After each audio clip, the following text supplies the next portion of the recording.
Hi everyone, it's me Upahar Shrestha. In this video, I'm going to talk about what I learned in week 5. This week was mainly about computer networks and information security. Before this class, I knew that computers connect to networks, but I did not really think about all the different types of networks, how they help business communicate, or the different security problems that can happen. After going through this week's lecture, I have a better understanding of these areas. First, I learned what a computer network actually is. Basically, it is a group of devices such as computers, laptops, smartphones, servers, and tablets that are connected so they can communicate and share data or resources. Networks can use wired or wireless connections. A simple example would be a university. Students and staffs might use computers, phones, and printers that are connected to the same network. They can communicate, access shared resources, and use different services through that network. I also learned that there are different types of networks depending on how large an area they cover. For example, a PAN or personal area network covers a very small area around a person. My phone connected to something like wireless headphones is a simple example. A LAN or a local area network covers a smaller location such as a home, school, or office. A CAN can connect networks across a campus while a MAN can cover a city or a large area. A WAN covers a much larger geographical area and can connect different smaller networks. The internet is an example of WAN. Another thing I found interesting was the difference between client server and peer to peer networks. In a client server network, the server has central control and manages resources and services for client computers. In a peer to peer network, the devices are connected to each other without one central control point. For example, in a business, a central server could store company files and employees could access those files from their computers. This makes sense for an organization because the resources can be managed from one central place. We also learned about communication media. Networks need some way to transfer information between devices. This can be wired, such as twisted pair cable, coaxial cable, or fiber optic cable, or wireless. For example, when I connect my laptop to Wi Fi, I am using a wireless connection. If a computer is connected directly using an Ethernet cable, that would be a wired connection. Another part I learned about was how networks are used in business.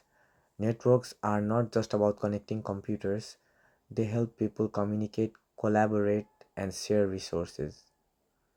The lecture also gave examples of applications used for communication, collaboration, project management, and cloud storage. For example, Microsoft 365, Google Workspace, Slack, Zoom, Trello, and Google Drive.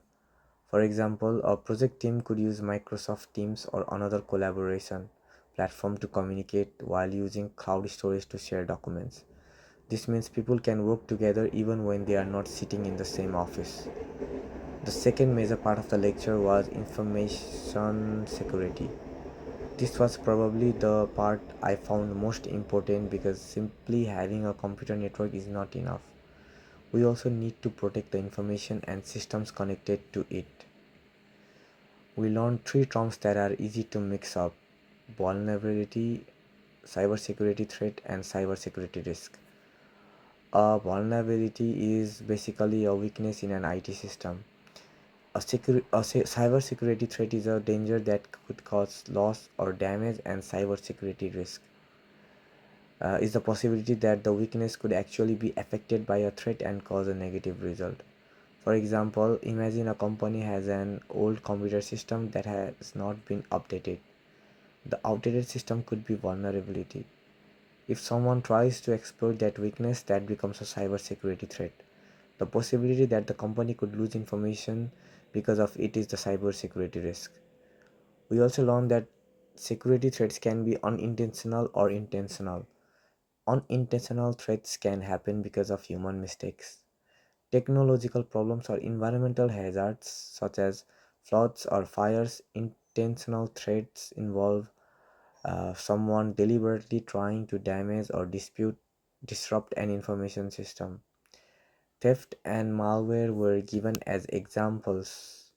A simple example of unintentional threat can be an employee accidentally deleting an important file because they were not paying attention. An intentional threat could be someone deliberately using malware to attack a company's computer system. Finally, I learned that organizations need to think about risk management and cyber resilience. Cyber resilience means that an organization should be able to detect, manage, and recover from cyber incidents. While continuing its business operations, cybersecurity risk management involves identifying and assessing risks and then deciding how to reduce their possible impact. Their lecture also explained different approaches to risk, such as accepting the risk, limiting or preventing it, or transferring it.